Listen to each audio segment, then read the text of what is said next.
A revolution is underway in parts of the region, a Jesus revolution. An unprecedented number of Muslims are forsaking Islam and choosing to follow Christ, especially in Iran. What if a nation steeped in centuries-old traditions started to change in ways no one saw coming? Picture this: churches packed with worshippers while mosques see fewer attendees. That's exactly what's happening in the Islamic Republic of Iran.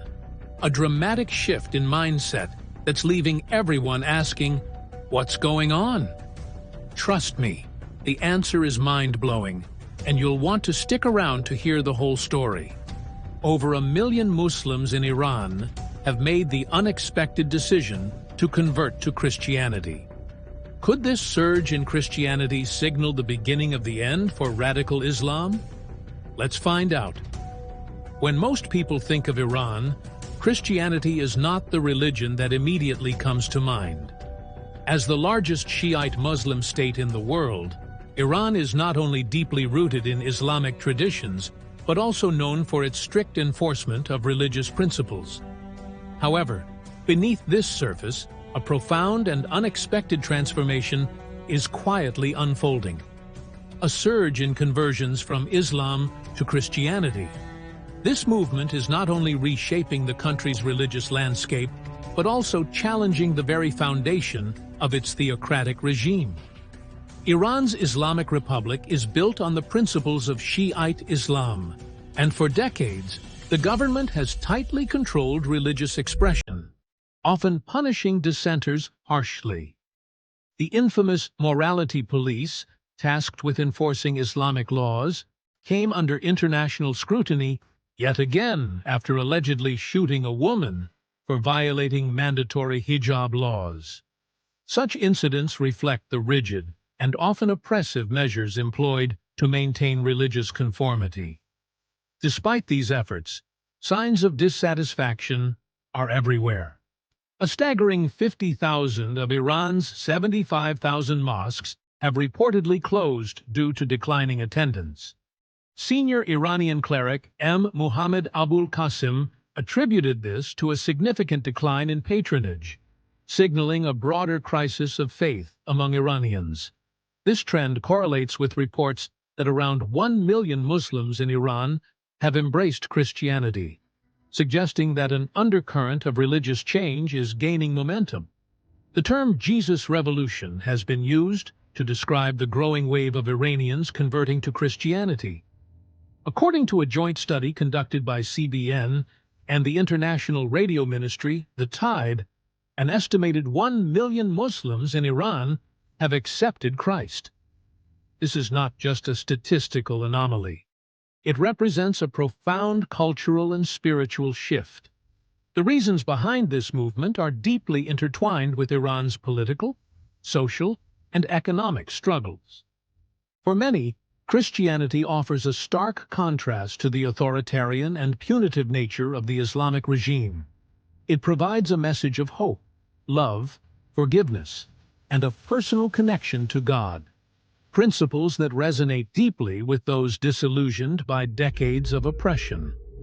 Todd Nettleton of The Voice of the Martyrs highlights that Iran is grappling with some of the highest drug addiction rates in the world, widespread corruption, and a population where over half live in poverty.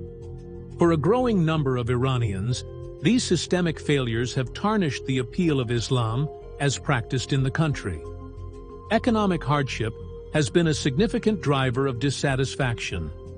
Iran's economy has suffered under international sanctions, mismanagement, and corruption. The resulting poverty has left many Iranians questioning the promises of the Islamic theocracy.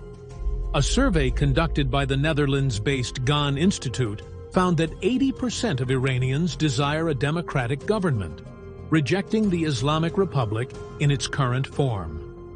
This disillusionment with political Islam has created fertile ground for exploring alternative spiritual paths. In this context, Christianity is seen not merely as a religion, but as a means of liberation, both spiritually and socially. The promise of democracy and human rights, often associated with Christian-majority nations, appeals to those yearning for freedom and equality. This growing interest in Christianity aligns with broader calls for reform, suggesting that religion is becoming a focal point for resistance against the regime. Unsurprisingly, the Islamic leadership in Iran has responded harshly to the rise of Christianity. Conversion from Islam is forbidden, and apostates often face severe punishment, including imprisonment and even death. The government's attempts to suppress Christianity are part of a broader strategy to maintain control over the population. Despite these efforts, underground churches and digital platforms have become hubs for Christian worship and education, enabling the movement to grow despite the risks involved. Todd Nettleton explains that this growth is not just about dissatisfaction with Islam, but also about the unique appeal of Christianity. Converts often cite the religion's emphasis on compassion and forgiveness as key factors in their decision. For many, the idea of a personal relationship with God offers a sense of hope and agency absent in their previous religious experience. In a world where so many feel let down by those in power and crushed under the weight of systemic injustice, the teachings of Jesus stand out as a message of hope and compassion. The words from Matthew 11:28-30 have a way of speaking directly to the hearts of those who are struggling. "Come to me, all you who are weary and burdened, and I will give you rest. Take my yoke upon you and learn from me, for I am gentle and humble in heart, and you will find rest for your souls. For my yoke is easy, and my burden is light." These words aren't just comforting. They're a bold promise of peace and relief for people worn down by years of hardship. For many Iranians, they offer exactly what they've been searching for: a sense of freedom and solace in a system that seems to have abandoned them. In Iran, where oppression and hardship have become part of daily life, Christianity is becoming more than just a religion for many. It's a symbol of personal freedom and a way to push back against a regime that ties religion and politics so tightly together. For those who feel trapped by the empty promises of the Islamic theocracy, turning to Jesus is like finding a way to breathe again. This isn't just about spiritual belief, it's a deeply personal act of rebellion. Iran's government has built its power on strict interpretations of Islam, and converting to Christianity challenges that foundation. Choosing Christianity in Iran isn't just about faith, it's a statement. It says, "I reject the system that has failed me." For decades, the Iranian people have faced a host of challenges: widespread poverty, government corruption, and one of the highest rates of drug addiction in the world. For many, these realities have shattered their faith in a system that promised them justice and dignity through Islam.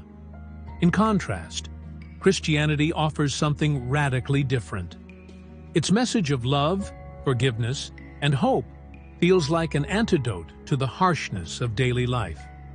The idea of a personal relationship with God, one built on compassion rather than control, has drawn thousands to explore a faith that feels more human and accessible. Of course, this movement hasn't gone unnoticed. The Iranian government views the growth of Christianity as a serious threat, not just to their religious authority, but to their entire political system. The regime's response has been to crack down hard. Underground churches are raided, Christian converts are arrested, and public expressions of faith are closely monitored. The government's fear is clear. If people find hope and meaning outside of the state's version of Islam, it undermines their control. But even with the risks, the movement continues to grow. Many converts rely on digital platforms and secret gatherings to practice their faith and support one another. It's a quiet but determined revolution, and the government's efforts to stop it have only highlighted the resilience of those involved. Across Iran, new Christian converts quietly share the profound changes in their lives with friends and loved ones, navigating the dangerous reality of their newfound faith with care and caution. Safe spaces for spiritual seekers, such as hidden house churches and discreet Bible study groups, offer refuge but remain under constant threat. These small gatherings, often consisting of no more than 10 to 15 believers, take place in unassuming locations, modest apartments, or inconspicuous homes. As the final attendee arrives and the door locks, a wave of relief sweeps over the group, and they warmly embrace the safety of their community, however fleeting it might be. This fragile sense of peace is often shattered when authorities raid these gatherings with the precision of a military operation. Leaders, seen as the linchpins of these underground networks, are singled out for severe punishment. Taken without warning, they face detention in facilities designed to break their spirit through solitary confinement, torture, and relentless psychological pressure. The government's intent is clear: force these believers to renounce their faith and return to Islam. Detainees endure harsh conditions, cut off from family, legal aid, and any semblance of fairness, as they face vague charges like acting against national security. Even after completing their sentences, the nightmare continues. The government maintains strict surveillance, monitoring every movement and communication of those it considers a threat. Yet, despite these risks, more Iranians are drawn to the teachings of Jesus, finding in them a message of hope and liberation amidst the injustice, corruption, and oppression that defines their daily lives. The regime's fear-driven tactics aim to suppress this growing spiritual movement, but the numbers tell a different story. Christianity is quietly gaining ground. This shift aligns with Jesus' words in Matthew 10:22. "You will be hated by everyone because of me, but the one who stands firm to the end will be saved." These prophetic words resonate deeply with Iranian Christians who endure unimaginable persecution, yet remain steadfast in their faith. Their courage and resilience shine as they navigate constant threats of violence, imprisonment, and worse. Interestingly, while the government responds with harsh repression, many friends and family members of converts show a more understanding attitude. As Todd Nettleton of The Voice of the Martyrs explains, their perspective often shifts to acceptance. If you've discovered something that works for you, whether it's Jesus, atheism, or anything else, that's great. I just know Islam doesn't work, so I'm glad you found something else that does. This grassroots spiritual movement is not limited to Iran. Don Chen, executive director of the Tide Ministry, highlights that Iran represents just one part of a larger trend across the Muslim world. What's happening in Iran is just the tip of the iceberg. Similar movements to Christ are emerging across the Islamic world. While the Iranian government fights to maintain control, the growing wave of conversions signals a deeper, irreversible shift, fueled by a longing for freedom, truth, and hope. Reports from the Tide Ministry reveal a compelling phenomenon. Many Muslims are having dreams and visions of Jesus, experiences that often mark the beginning of profound spiritual journeys. While these encounters do not always lead directly to conversion, they frequently help individuals navigate deeply ingrained cultural and religious barriers. For many, these visions open the door to exploring Christianity and making meaningful connections with Christian believers. Shank, a representative of the Tide Ministry, notes that people who have these experiences often share similar reflections. "I now realize how much God loves me. I've always believed that He desires to punish me."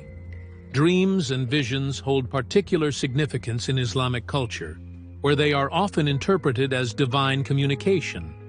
For Muslims who dream of Jesus, these experiences resonate deeply, portraying a message of compassion, love, and guidance that starkly contrasts with their previous understanding of God. These encounters often leave individuals questioning their beliefs and seeking answers in the teachings of Jesus, marking the start of a spiritual awakening.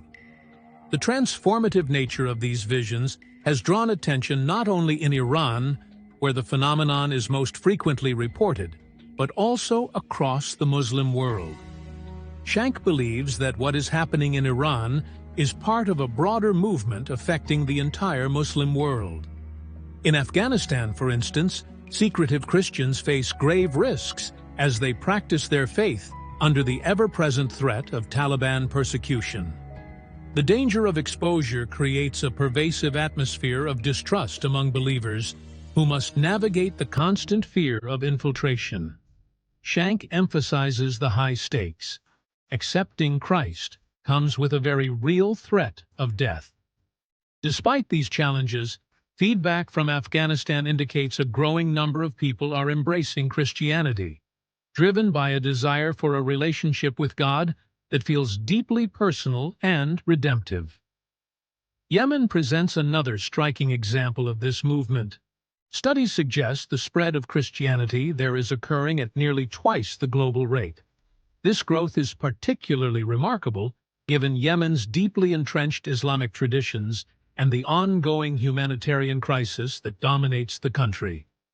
Meanwhile, even in Saudi Arabia, a nation long known for its strict interpretation of Islam, there are signs of increased tolerance. Nettleton, of the Voice of the Martyrs, observes that while the environment for Christians remains challenging, the Saudi monarchy has begun to acknowledge the possibility of peaceful coexistence with Christians. This represents a significant shift from the attitudes of a decade or two ago, when any form of religious plurality was firmly rejected. The narrative of mass conversions has also gained momentum on social media. A viral tweet from conservative commentator Denduza claimed that millions of Muslims are becoming Christians, sparking widespread discussion and garnering thousands of responses. Further investigations uncovered an older interview from 2000 in which Al-Qahtani reportedly stated that 667 Muslims were converting to Christianity every hour, equating to 16,000 daily conversions and 6 million annually. While the figures are astonishing, they lack credible sources, leaving their accuracy in question. Nonetheless, anecdotal evidence from organizations like the Tide Ministry and the Voice of the Martyrs, as well as personal testimonies from converts, points to significant growth in Christianity among Muslims. New believers in the Middle East view their spiritual awakening as part of a broader movement of God's Spirit, a wave of transformation that holds the potential to reshape not just individual lives, but entire nations. In regions often labeled as Islamic strongholds, the Holy Spirit is breaking barriers and changing lives in ways that defy cultural and political expectations. The message of the Bible, with its universal call to redemption through Jesus, transcends borders, speaking to the hearts of people in every corner of the world. This movement is not confined to one country or community. It is a testament to the profound and universal nature of God's love, offering hope and renewal to people who have long endured oppression, injustice, and despair. For many in the Middle East, the realization of God's unconditional love is a revolutionary concept. It replaces the fear of divine punishment with the assurance of grace and forgiveness, introducing a God who is approachable, compassionate, and deeply invested in their well-being. The spiritual shift taking place is not merely about personal belief. It is creating ripples across the social and cultural fabric of the region. The Middle East, long viewed as resistant to change, is experiencing a quiet but undeniable transformation. As individuals accept the gift of salvation through Jesus, the region's spiritual landscape is beginning to shift. This transformation is rooted in a message that brings freedom, truth, and light to places long overshadowed by darkness. Despite significant opposition, the love and truth of God continue to penetrate these regions, softening hearts and inspiring hope where there was once despair.